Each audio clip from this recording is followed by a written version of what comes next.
Hola chicos, literatura 172, el cuarto vídeo sobre Jorge Guillén. A veces me pregunto, si estuvieras en una clase presencial, ¿estarías 4 días dándoles la paliza a tus alumnos? Pues no lo sé, claro. Los programas allí se aprietan, se aceleran, se retrasan, ¿eh? Y no es lo mismo que estar aquí delante de un vídeo, donde sí, estáis ahí, ya os veo, pero puedo abusar de vuestra paciencia y de vuestro tiempo sin sufrir las consecuencias. O sea que yo digo, YouTube es grande. Pues aprovechemos. En fin, otro poema de Jorge Guillén. Ya sabes su entusiasmo por la luz, por la perfección. Y fíjate, cuando uno hace el gesto de perfección, ¿qué gesto he hecho? El de redondo. Y es que la palabra redondo, o el adjetivo, se ha utilizado muchas veces para decir perfecto. Oye, te ha quedado redondo. Y a lo mejor estás hablando de una cosa que es plana. Pero el adjetivo redondo ya ha pasado al vocabulario vulgar, pues como sinónimo de perfecto, de perfección. Fíjate cómo lo describe Jorge Guillén. Dice, queda curvo el firmamento. Veamos el firmamento. Pero no lo estamos mirando por la noche, que es cuando normalmente lo miramos. ¡Oh, qué bonito las estrellas! No, aquí es a plena luz del día. El firmamento te ciega sus destellos, te inunda. Queda curvo el firmamento, compacto azul, un azul nítido de su tierra vallisoletana, de su tierra castellana, sin brumas. El mar está muy lejos. Allí la atmósfera es diáfana. Las cosas se ven a lo lejos, más pequeñas, pero no distorsionadas. Dice, compacto azul sobre el día. Compacto azul sobre el día. Es el redondeamiento del esplendor. El redondeamiento del esplendor. Mediodía. O sea, para él el mediodía es el redondeamiento del esplendor. Todo es cúpula. Ya sabes que cúpula es un techo, un tejado, no un techo, visto desde abajo, ¿no? Redondo, esférico, de superficie esférica cóncava. Todo es cúpula. Reposa central sin querer la rosa. A un sol en cenit sujeta. Lo voy a leer como se debe. Dice, reposa central sin querer la rosa a un sol en cenit sujeta. La rosa parece que sea para Guillén, y ya lo hemos visto en varios poemas, la representación perfecta, el logo perfecto del mundo material. La rosa. Y dice, bajo esta cúpula de luminosidad, con un sol en cenit, cenit es el punto más elevado de las cosas. Bueno, en este caso, de los astros, el cenit. Pues dice, como si hubiera aquí una especie de chalaza, ese espesor que está en la clara de huevo y que sirve para sujetar la yema,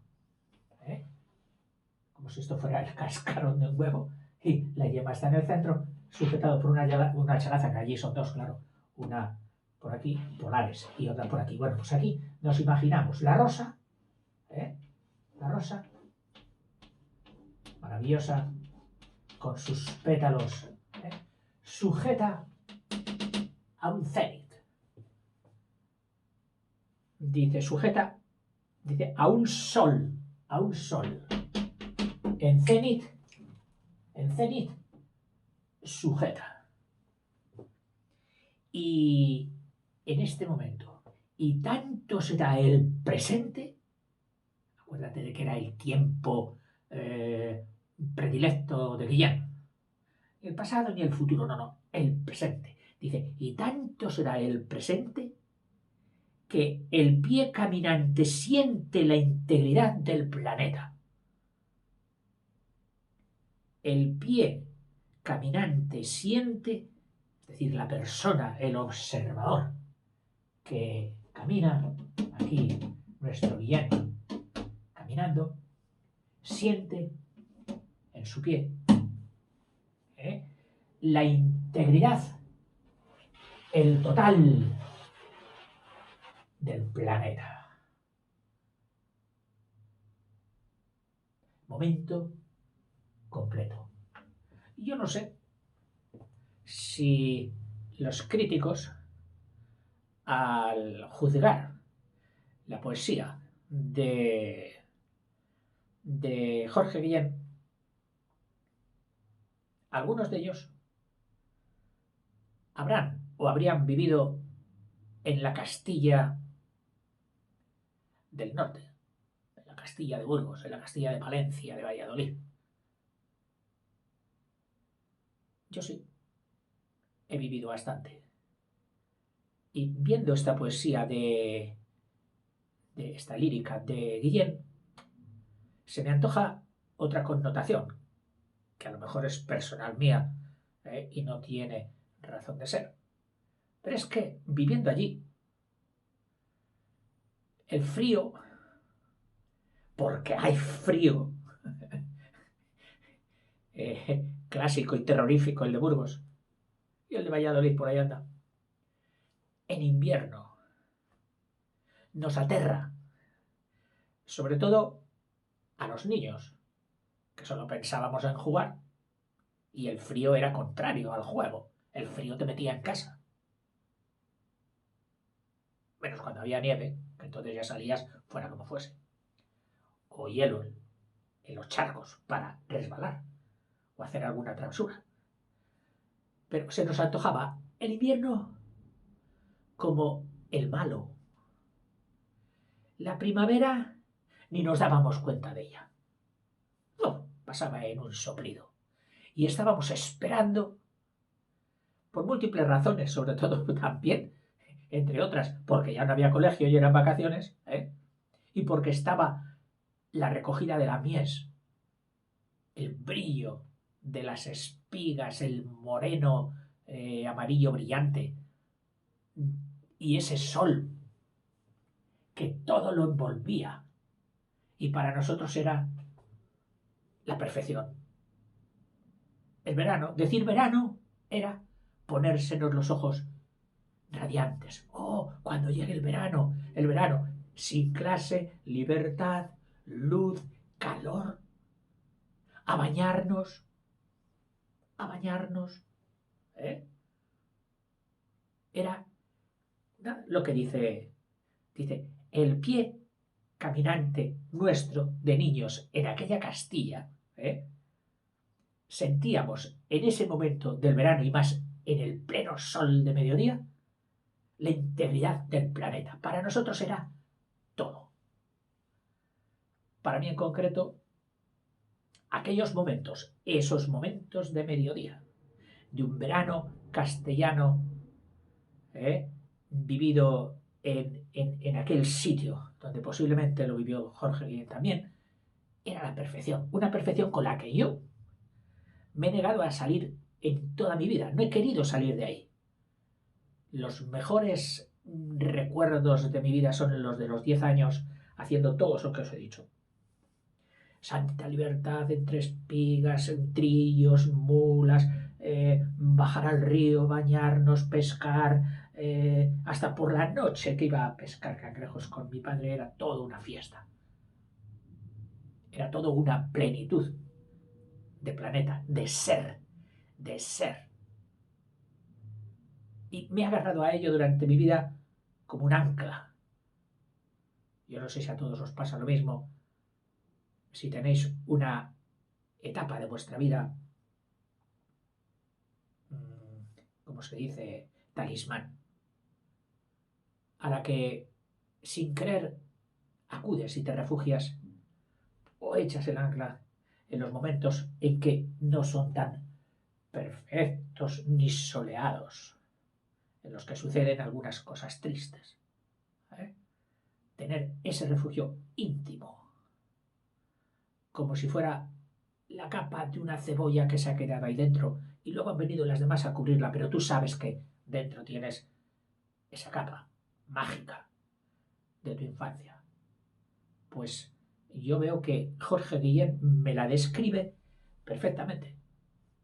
Bueno, profe, y aparte del rollo que nos está metiendo, ¿por qué no lee ese poemita enterito sin hacer digresiones? Y nos enteramos un poquillo de qué va. Tienes razón. Perdona. Te lo leo, y ahora no me interrumpo. Queda curvo el firmamento compacto azul sobre el día. Es el redondeamiento del esplendor. Mediodía. Todo es cúpula. Reposa central, sin querer, la rosa a un sol en cenit sujeta. Y tanto será el presente que el pie caminante siente la integridad del planeta. En fin, y le pasa pues lo mismo que me pasa a mí, supongo, que es que no te quieres ir de este momento y lo guardas ahí, entre algodones o en un cofre mágico, para seguirlo gozando durante toda tu vida.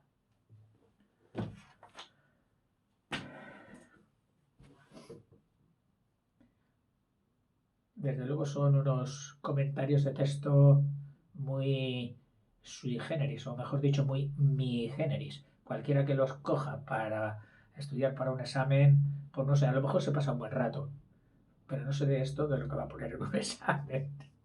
Dios os coja confesados. Otro, y este pone aquí al lado, copiar. Vale, pues lo voy a copiar. Haremos a la tiza. Un momentito.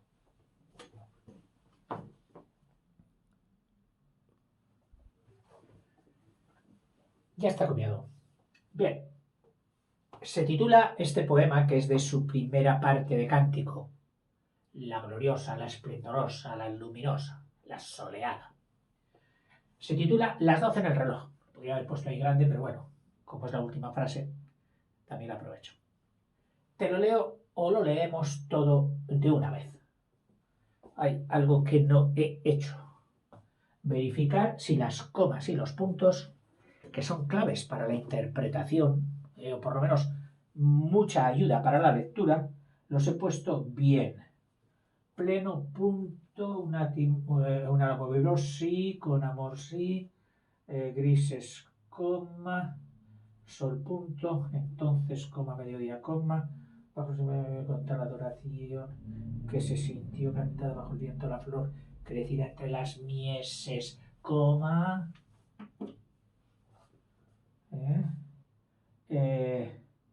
más altas, punto.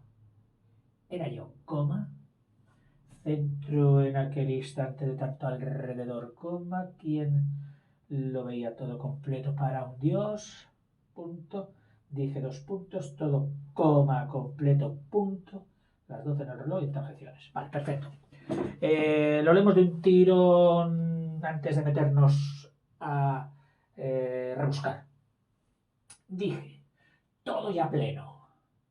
Un álamo vibró. Las hojas plateadas sonaron con amor. Los verdes eran grises, el amor era sol. Entonces, mediodía, un pájaro sumió su cantar en el viento con tal adoración que se sintió cantada bajo el viento la flor crecida entre las mieses más altas. Era yo, centro en aquel instante de tanto alrededor, quien lo veía todo completo para un dios. Dije, todo completo. Las 12 en el reloj. Fijaos que aquí, que parece que he cogido la directa y ahí no he parado hasta aquí, es porque no hay comas ni puntos. Y me he visto obligado a hacerlo, buscando darle sentido, buscando el significado. Bien, vamos a ver ahora. Dije, todo ya pleno. El ansia de Guillem, la plenitud, el ser en su plenitud. Un álamo, y el álamo es el álamo blanco. En Castilla, al álamo blanco lo llamamos álamo, y al álamo negro lo llamamos chopo. Y pocas, bueno, no sé, lo general es creerse que el chopo solo es el álamo negro, pero no lo llamamos álamo nunca. Para nosotros el álamo era el blanco. ¿Y por qué blanco? Porque tiene una corteza con muy pocas grietecitas, de esas que hacen la corteza envejecida. El negro sí, el negro tiene muchas, me parece que se llaman lenticellas, pero ahora no me hagas caso. Que hace que luego la corteza se vaya desprendiendo trocitos a trocitos. En el blanco no. En el blanco es una corteza lisa, verde tirando a gris, que esta es una de las formas. Dice, los verdes eran grises. O sea, cuando te fijas en la madera del álamo, más que en las hojas, te tiran de un verde tirando a gris. Y luego subes a las hojas y son blancas. Bueno, son blancas, no. Por encima, por el haz, la parte superior de una hoja, es un verde brillante y claro. Muy bonito, algo así como tirando a pistacho.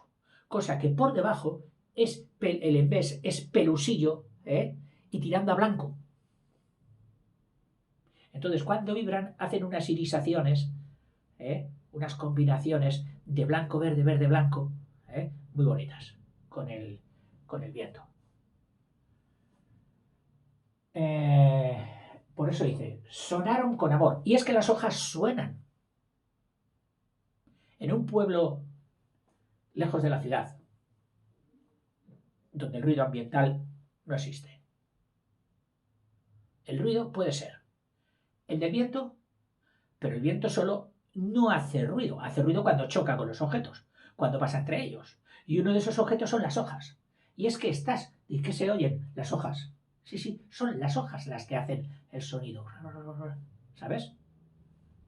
Las hojas sonaron con amor. Los verdes eran grises. El amor era sol. Entonces, bueno, era sol, pero te advierto, no te metas debajo de la sombra de los árboles. No. Guillén quiere estar a pleno sol. El árbol lo tiene ahí para mirarlo, pero al lado. No se mete debajo de hoja. Él quiere recibir, como una placa solar, el sol. El amor era sol. Entonces, mediodía, un pájaro sumió su cantar en el viento. Fíjate, y emplea el verbo sumió, que es el verbo destinado a cuando un líquido, por ejemplo la lluvia, empapa la tierra. Y al cabo de un momento ya no vemos ese líquido. ¿Por qué? Porque se ha sumido. Hoy las rejillas que ponen en la calle para recoger el agua de lluvia se llaman sumideros. Pero sumirse es penetrar algo íntimamente y desaparecer en ello. Eso es sumirse. Bueno, pues dice, un pájaro sumió, transitivo, lo hace transitivo él, sumió sumió su cantar en el viento, con tal adoración, con tal perfección, que se sintió cantada bajo el viento la flor crecida entre las mieses más altas. Las mieses de ese momento del campo castellano, el momento de la cosecha, de la recogida, y la flor. Normalmente, ¿qué flor? La amapola. Alguna otra se da, pero se da más bien en los lindes, en los linderos, en la separación entre parcela y parcela, entre tierra y tierra, que decimos allí. Pero lo que es entre las mieses está la amapola, como la de Manolo Escobar. ¿eh? La amapola.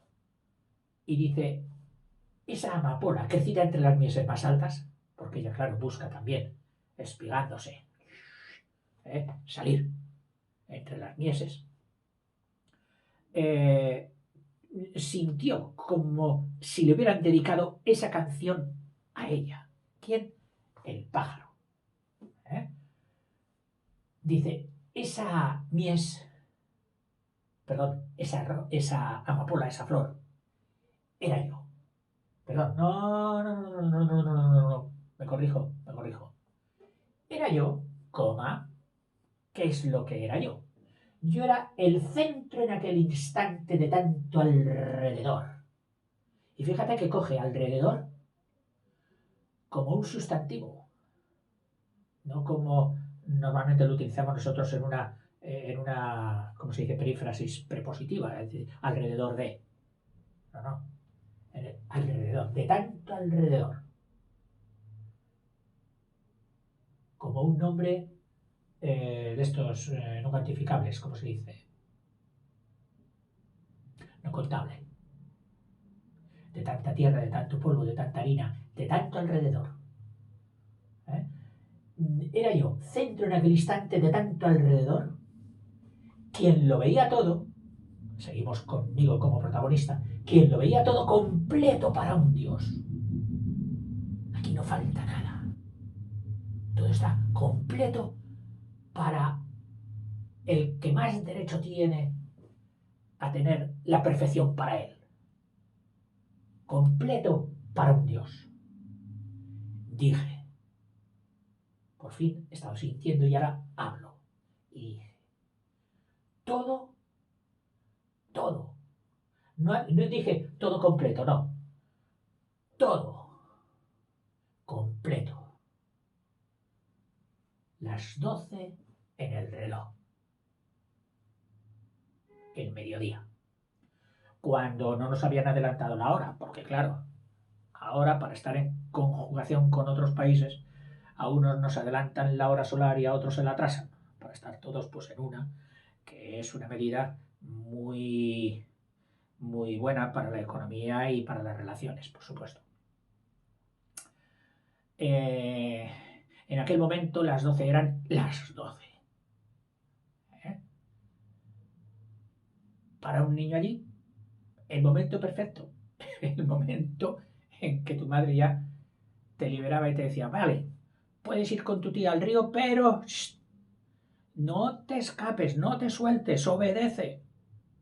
Y ese era el día perfecto. ¿eh? Perfecto para un dios y para un crío. Bien, seguimos. Por cierto, este poema es lo único que yo me acordaba de haberlo estudiado en mi adolescencia y me acuerdo de él, porque fue uno de los que más entendí, y de la pasión que ponía mi profe y la admiración que ponía para explicarnos esto. Un apasionado también de la literatura. Bueno, dicen que todo se pega menos la hermosura. Espero que se me haya pegado algo de aquel querido profe. Otra. La sangre al río. Ay, madre. Aquí vamos a entrar ya en las fases de clamor. ¿eh? Cuando Guillén ya no puede evitar el ver, el sentir las imperfecciones del humano y no tienen más remedio que hacerlas frente.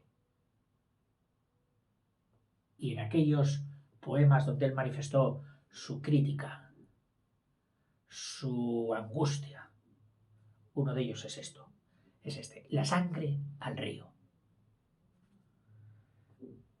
que viene de aquel aforismo que se suele decir, no llegará la sangre al río, como diciendo, tranquilo, que sí, va a haber un poco de disputa, se han enfadado, pero no llegó la sangre al río. O sea, no fue para mucho. ¿Eh? Bien, pues aquí sí. Empieza con el primer verso diciendo, llegó la sangre al río. Todos los ríos eran una sangre. Y por las carreteras de soleado polvo o de luna olivácea, sol, luna, tanto de día como de noche, corría en río sangre ya fangosa, hecha barro. Y en las alcantarillas invisibles, las alcantarillas son esos conductos internos que van para conducir las aguas residuales y las de lluvia, y en las alcantarillas invisibles el sangriento caudal era humillado por las heces de todos. Se juntaba allí con las heces ese sangriento caudal, ese caudal de sangre ya fangosa. Además, Parvaz Inri era humillado por las heces de todos, por lo peor de todos y de cada uno, que habíamos contribuido a ese derramamiento de sangre. Está hablando de la guerra, por supuesto, ya lo habréis notado. Entre las sangres todos siempre juntos, juntos formaban una red de miedo. Fíjate cómo ven los hombres, los contendientes, los que luchaban. Entre las sangres, todos siempre juntos. Juntos formaban una red de miedo, de terror. También demacra el miedo al que asesina, no solo al asesinado, demacrar. Cara, rostro blanco, ojeroso, con la osamenta protuberante. También demacra el miedo al que asesina, y el aterrado rostro palidece frente a la cal de la pared postrera. Cuando los llevaban para fusilarlos a las afueras de un pueblo, de día o de noche, las paredes, que eran tapias de las huertas que rodeaban a los pueblos,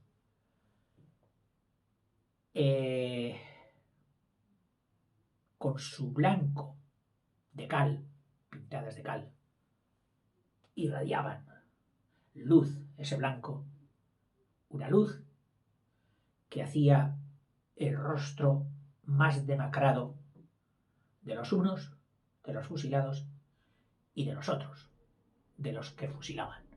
Aquella luz salida del blanco de la pared, frente a la cal de la pared postrera, la última pared para unos, para los fusilados, como el semblanque de quien es tan puro que mata. Y esta paradoja es de sorna.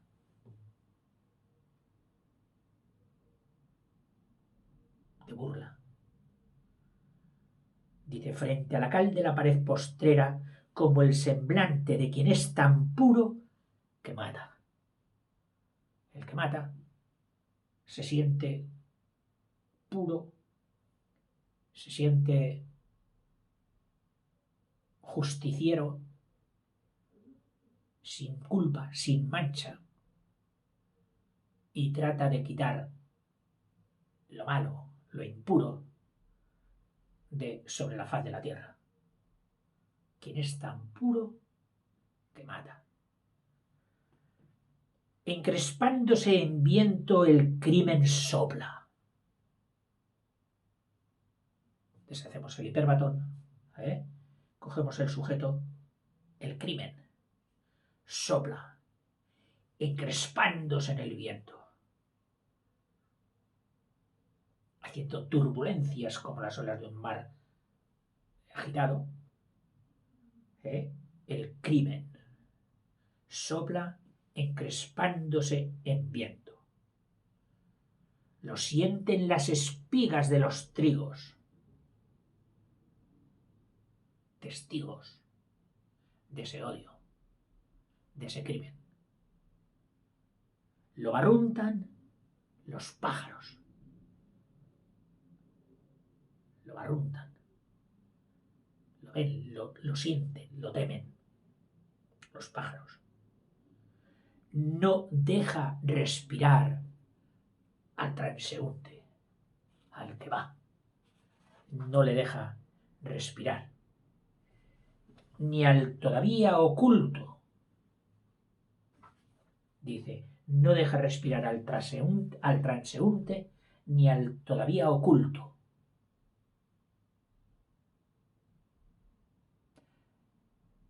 Al transeúnte, al que se atreve a pasar por allí, aun sabiendo que va a ser testigo de ese crimen atroz. Pero es que no solo a ese, sino al oculto, al que está escondido,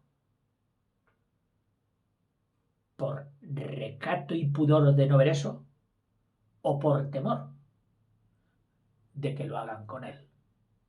O sea, ni al transeúnte ni al oculto. No hay pecho que no ahogue. Ese viento encrespado de crimen ahoga todos los pechos.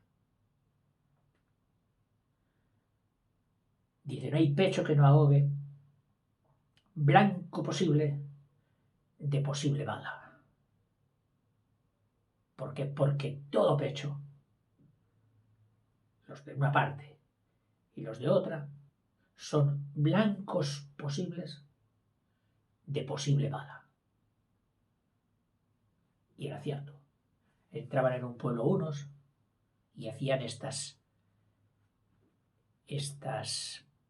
venganzas, en las que muchas veces no solo hubo ideología política, que ni siquiera la estoy validando como causa de un crimen, no. Es que ni siquiera en los de una guerra entre hermanos salían rencillas antiguas que habían surgido de echar hacia aquí 1 metro o medio metro una piedra en el lindero para robar un poquito de tierra al otro, o haber matado a su perro en un azar de caza, o haber disparado a sus palomas que desde los palomares iban a comer libremente por el campo, o haber quitado el agua de riego a una facción del pueblo, abusando de la mayoría, de los pretendidos derechos totales de una mayoría, solo por ser mayoría, dejando a los otros sin nada. Y esto, profe, se daba en guerra. Es lógico pensarlo, sí. Pero lo triste es haberlo visto ya lejos de la guerra. Y yo tuve la desgracia de verlo un día, en un pueblo que ni sé el nombre porque no quiero acordarme, ni siquiera la provincia, que tampoco quiero acordarme. Pero entré en aquel pueblo cuando caminaba a pie de pueblo en pueblo, y un vecino, que no era nativo de ese pueblo,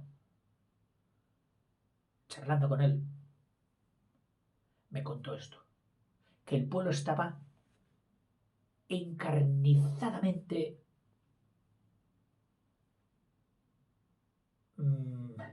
irritado constantemente, unos contra otros, medio pueblo contra otro medio,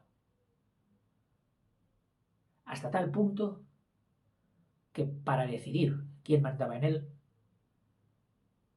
los que se habían marchado ya del pueblo, que como casi todos aquellos pueblos eran mayoría, y vivían ya en las ciudades, para el día de las elecciones habían mantenido allí su empadronamiento y venían matemáticamente a la hora a votar.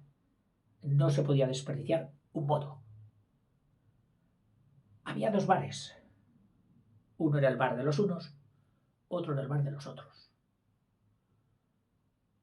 Yo entré en el que estaba abierto después de haber conversado con aquel señor y haberme enterado un poquito de qué iba esa rencilla en el pueblo. Hablando. Hola, usted viene, no sé qué. Entre medias palabras,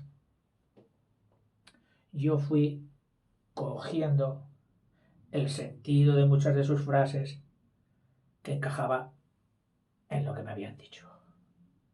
Aquel día se había muerto precisamente el líder, o el capo, o como lo queráis llamar, el cacique, de una de las facciones. En las iglesias, la limpieza la suelen asumir unas personas, unas mujeres, que periódicamente y con mucho afán van a limpiar la iglesia. Pues resulta que este grupo de mujeres era de una facción y el capo que se había muerto era de la otra. Pues ni más ni menos le habían dicho al señor cura: nosotras no movemos ni un dedo por este señor. Si está en la iglesia sucia, que lo esté. Hasta ese punto. Fue muy triste. Ojalá ese pueblo sea una excepción que confirme la regla de la buena convivencia y de la hermandad. Pero sí, me dejó impresionado.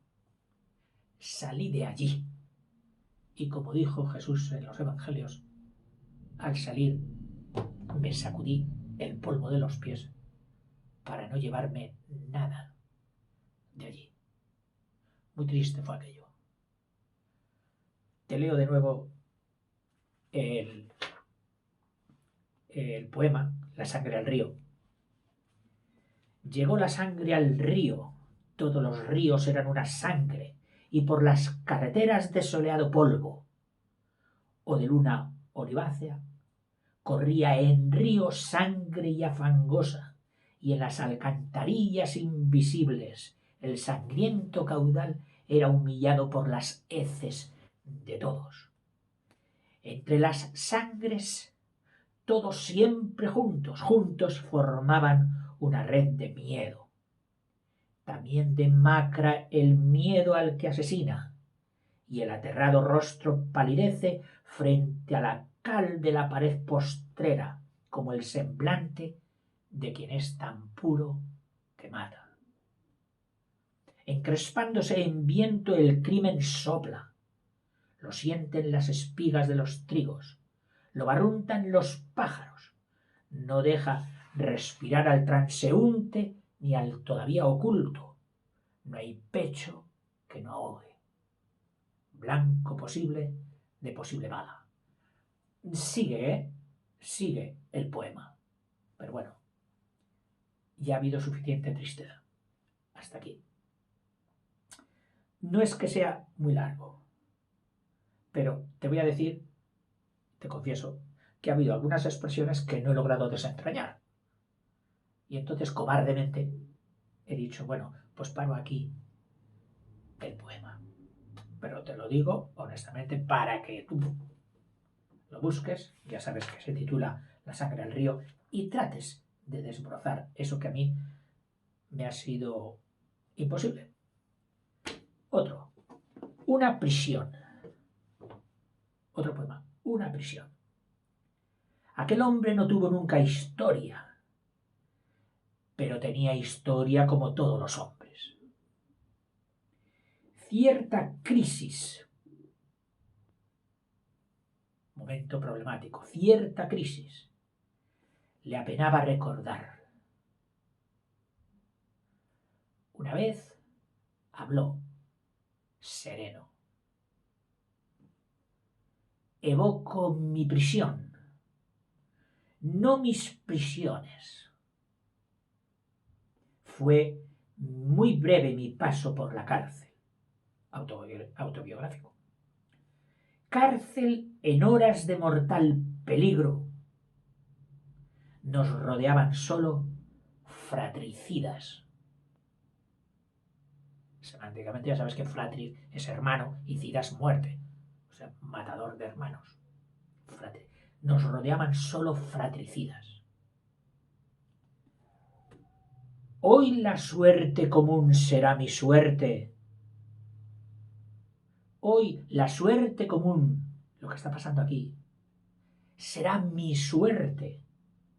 Que sin forma de ley se me fusile en nombre del Eterno, aquí tan bélico de sus milicias y de sus devotos. Te lo repito. Hoy la suerte común, lo que está sucediendo por todo el mundo, será mi suerte. ¿Y cuál sería mi suerte? Pues que sin forma de ley, sin juicio, sin testigos, sin derecho a defenderme, que sin forma de ley se me fusile en nombre del Eterno, aquí tan bélico de sus milicias y de sus devotos, porque él estaba en la parte republicana y en la parte de la derecha, pues la religión era un punto de consistencia y aglutinante, cosa que entre la república, pues no. No quiere decir que todos fueran ateos y descreídos, no. Había muchos y fervientes católicos entre los republicanos. Pero lo que trascendía, y después de las quemas de iglesias que hubo, de los saqueos, de las muertes de muchos religiosos y sacerdotes exclusivamente por el hecho de serlo, y religiosas, claro, la fama se hace así. Dice, confiar en mi estrella fue mi ayuda. Tuve confianza. ¿En quién? En mi estrella. Confiar en mi estrella fue mi ayuda. En mi ayuda. Y pregunta él, ¿no en Dios? Andaba con los asesinos según los asesinos y sus cómplices. Es decir, él en aquel momento solo le quedaba la esperanza. ¿En quién? En su buena estrella, en su buena suerte. Que le libró, lo liberaron. Al poquito tiempo. Su paso por la cárcel fue muy breve. Y dice, ¿y usted confió en su confianza, en su buena estrella, y no confió en Dios? Y él argumenta y dice tristemente, dice, andaba con los asesinos, según los asesinos y sus cómplices. Es decir, según ellos. Que por supuesto, él no admite, ni puede admitir una persona sensata, que un Dios esté metido en esos sanguinarios quehaceres. Pero sabemos por la historia que las ideas religiosas han sido el hilo conductor de múltiples y sangrientas batallas entre los hombres. Y aquí alude a una más. Otra, guirnalda civil. Tú sabes que guirnalda es, creo que ya te lo dije en el vídeo del libro de clamor. No te lo insisto aquí. Innúmeras son ya las vidas truncas. Truncas como sinónimo de truncadas, partidas, segadas. Innúmeras son ya las vidas truncas. Cadáveres sepultos no se sabe dónde. Cadáveres sepultos, sepultados, no se sabe dónde. Dos puntos. No hay cementerios de vencidos. Cementerios habrá de los vencedores. Para él, en este caso, estando en la republicana, los atacantes, los vencedores, los que iban venciendo eran los de la otra sección, de la derecha. Dice, no hay cementerios de vencidos. Por ahí, por las cunetas, los han dejado en fosas comunes, que luego lo hicieron unos y otros, pero bueno. A él le tocó contar la batalla desde su lado. Porque seguramente que en la literatura española hay poetas y escritores que la han escrito vista desde el otro lado. Gente medio enterrada en sus prisiones. Gente medio enterrada en sus prisiones. ¿Qué es lo que veo? ¿Qué es lo que hay? Gente medio enterrada en sus prisiones. Ya están medio muertos, medio enterrados en sus prisiones. Algunos huyen. Otros se destierran para no perecer de propia cólera. Fíjate, da aquí un razonamiento exculpatorio de aquellos que abandonaron el país durante la guerra. Que otros les podían haber dicho, si os hubierais quedado a nuestro lado, hubiéramos sido más, habríamos tenido más garantías o más probabilidades de victoria. Y él se exculpa de esa manera. Yo me exilié para no morir en mi propia cólera, en mi propia rabia. Bueno, pero entre tantas muertes y catástrofes, algo subsiste sin cesar feroz. Estate atento, porque fíjate, entre este mundo miserable, atroz, que acaba de dibujar, fíjate qué es lo que se le ocurre a Guillén y qué es lo que siente. Dice, pero entre tantas muertes y catástrofes, algo subsiste sin cesar feroz, el más feroz de todos los poderes. ¿Quién dirás qué va a decir? Sorprendente. Dice, el más feroz de todos los poderes. Vida, vida sin fin. Para Guillén, la vida era todo, incluso un poder feroz, que ferozmente, de tal fuerza, que es capaz de sofocar la miseria, la inmundicia y la maldad.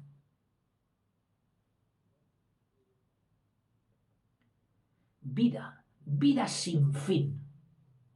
Y poco a poco, y sin cesar, paulatinamente, inexorablemente, sin desviarse, se reanudan las formas cotidianas. La gente vuelve a ir a por agua, a hacer pan, a comer, a luchar, a vestirse, a comerciar, a viajar. Se reanudan las formas cotidianas. Se inventan soluciones. El progreso. Formas sociales. Se intentan convivencias para no repetir los errores. Se inventan soluciones. Y última frase. La vida es implacable. Hagas lo que hagas, La vida triunfa. Puedes destruirla. Puedes tirar bombas. La vida triunfa. Me recuerda un poquito a algunas representaciones imaginativas de las películas estas de caos tras una guerra atómica, ¿no? Destructora, en las que siempre la vida acaba triunfando. Yo siempre les decía a mis alumnos, digo, la vida tiene tal fuerza que si de una ciudad, de esta nuestra donde vivimos, nos marchásemos todos, qué sé yo, donde sea, 4 años, cuando volviéramos, no la reconocíamos. Habrían salido árboles y plantas y hierbas por toda la ciudad. Habría explotado en verde. Porque la vida es feroz. Ya no te hablo de la fuerza que experimenta esta vida en las selvas tropicales. ¿Qué fuerza tiene la vida? Otra, arte rupestre. Versa, bueno, el arte rupestre ya sabes que es el arte que se escribía que se pintaba en las paredes, en las cuevas de los antiguos, ¿no? No sé por qué lo llama arte rupestre. A lo mejor está llamando picapiedras y hombres de Cromañón a los que va a criticar muy agrazmente. Una expresión de mi paisano Marcelino Menéndez Pelayo, con la que él mismo se definía, era yo soy español a machamartillo. Es decir, por encima de todo. De penas, de alegrías, de contrariedades y de lo que sea. Yo soy español a machamartillo. Lo titula así. Español a machamartillo. 2 puntos. El anatema en el bolsillo. Se mete contra ese que se autodefine español a machamartillo. ¿Y qué es lo que yo le veo? El anatema en el bolsillo. Ya sabes que anatema era una palabra de triste recuerdo bíblico cuando el Dios terrible de los hebreos, cuando iban conquistando la Tierra Santa, en algunos momentos les dijo, esa ciudad se la declara anatema. Significaba que de esa ciudad no podían salvar a nadie. Ni viejos, ni mujeres, ni hombres, ni niños, ni perros, ni gatos, ni animales. Que los animales normalmente solían ser un botín. Y las mujeres también, tristemente. Y los niños. Pues no. Esa ciudad especial se la declara anatema. Allí muerte total. Bueno, entonces fíjate cómo ve Guillén a ese español machamartillo. Le ve chulo. Y le ve terrorífico. Que lleva en el bolsillo anatema. Con él que lleva anatema. De pronto defiende su fe con la pistola o con el pie. De pronto. No a diario, no. En un momento determinado defiende su fe con la pistola o con el pie. Chispea, es decir, alguna lucecita, a veces. Chispea a veces, sin embargo, a la luz de su sol amargo. No un sol brillante, radiante, un sol amargo. A la luz de ese sol amargo parece que tenga algo de bueno, chispea a veces. En torno siempre de una noria,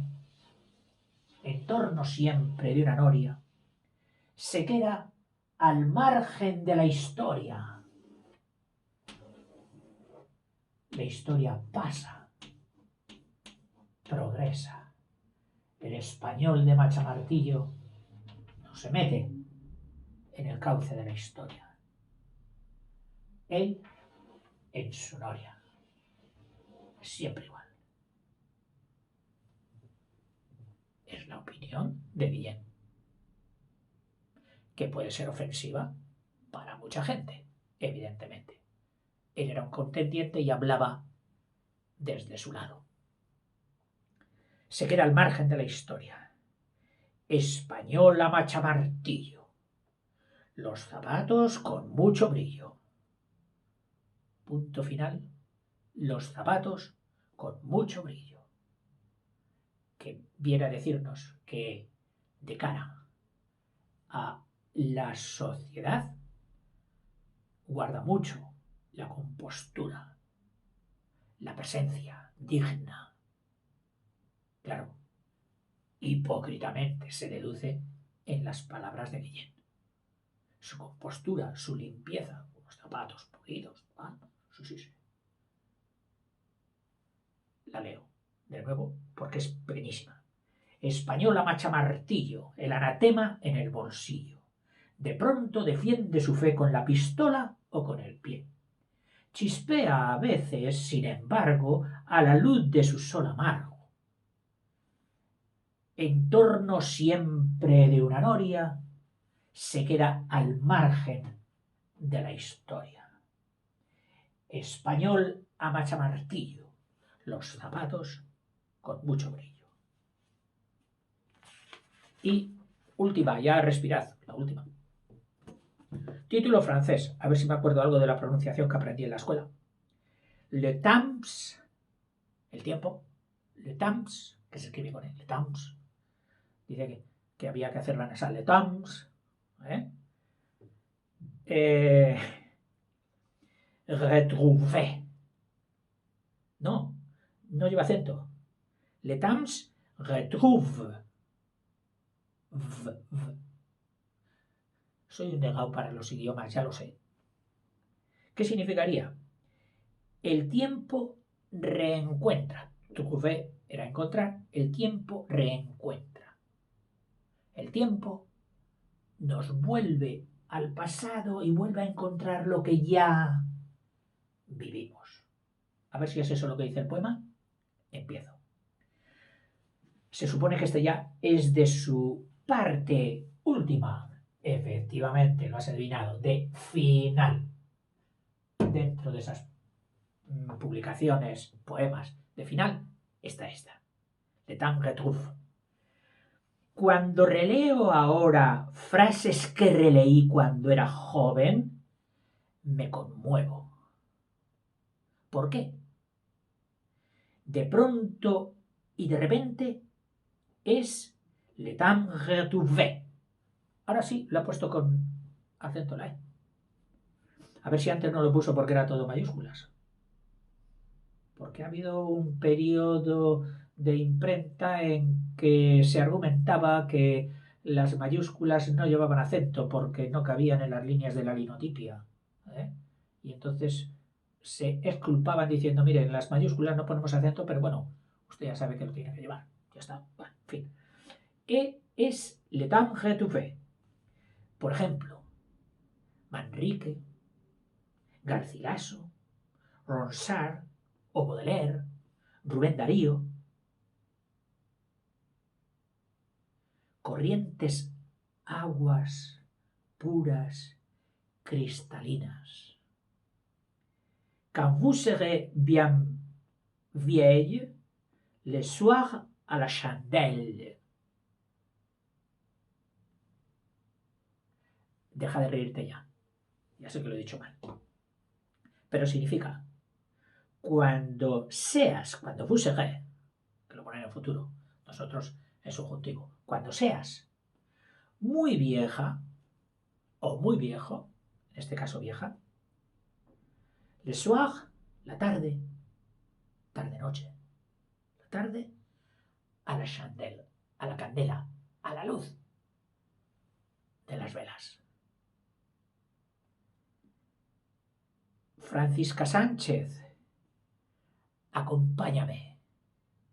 Son 3 versos que No es que yo me hubiera acordado de quién era. No, Dios me libre de presumir.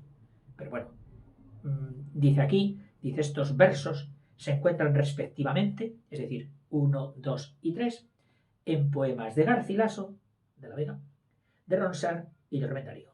El de Garcilaso, ¿cuál era? Corrientes aguas puras cristalinas, en aquel Tajo que él había idealizado entre ninfas. ¿Eh? El de Ronsard es el francés.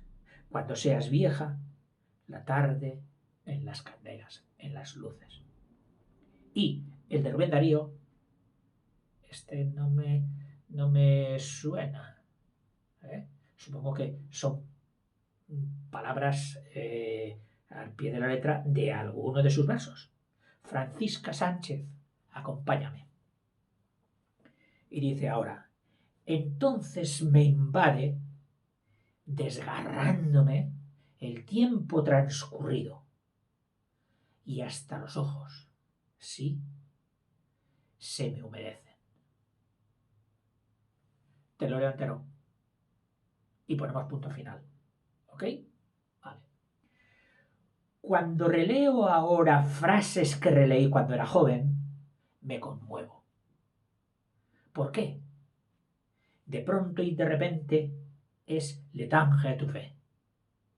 Por ejemplo, Manrique, Garcilaso, Ronsard o Baudelaire, Rubén Darío.